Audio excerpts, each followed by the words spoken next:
მოგესალმებით. თქვენ უყურებთ შინაორულს, ყველაზე მარტივ რეცეპტების არხს YouTube-ზე.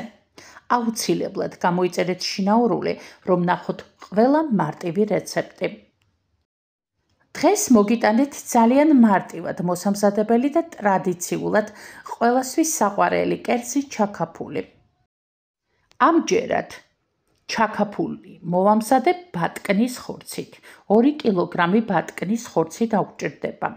ასევე 1 ჭიქა ნორჩი მწვანე ტყემალი. ასევე კარგი ხარისხის თეთრი ღვინო და მწვანე ლეული. ეს არის 600 გრამი ხეროებისგან გარჩეული ტარხუნა. ასევე 400 გრამი დაჭრილი ქინძი და 200 გრამი ოხრახუში. შეგიძლიათ თქვენი სურვილისამებრ ცოტა წიწამატიც დაამატოთ. და ასევე დაგვჭირდება 2 კონა მწვანე ხახვი და 1 ცალი მწვანე ნიორი. ყველაფერი დავჭრათ და კარგად ავურიოთ.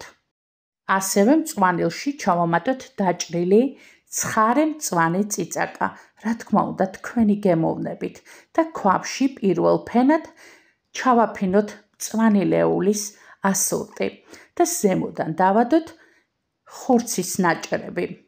შემდეგ მოვაყაროთ მარილი და დავადოთ რამდენიმე ცალი მწვანე ტყემალი. ჩაქაფული შეგვიძლია მოვამზადოთ ხბოს ხორცითაც.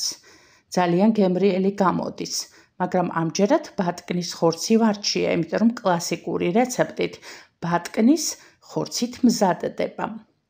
შემდეგ ისევ დავიწყოთ ფენების ჩალაგება. პირველ ფენად ისევ ვაკეთებთ მწვანე ლეულს, ხოლო შემდეგ ისევ ხორცის ფენას ვადებთ.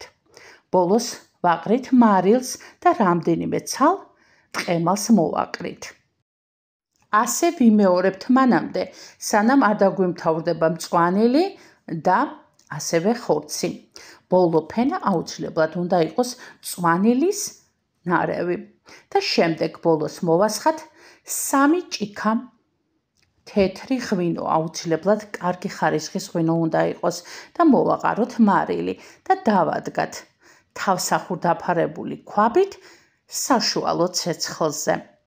და ვხარშოთ მანამ, სანამ ხორცი ბოლომდე არ მოიხარშება და არაჩვეულებრივი ტრადიციული უგემრიელესი კერძი ჩაქაფული მზად არის მისართმევად. აუცილებლად მოამზადეთ, ვისაც ჯერ კიდევ არ მოგიმზადებიათ საკუთარი ხელით ეს არაჩვეულებრივი კერძი. დღეს სულ ეს იყო. მადლობა რომ გიყურეთ.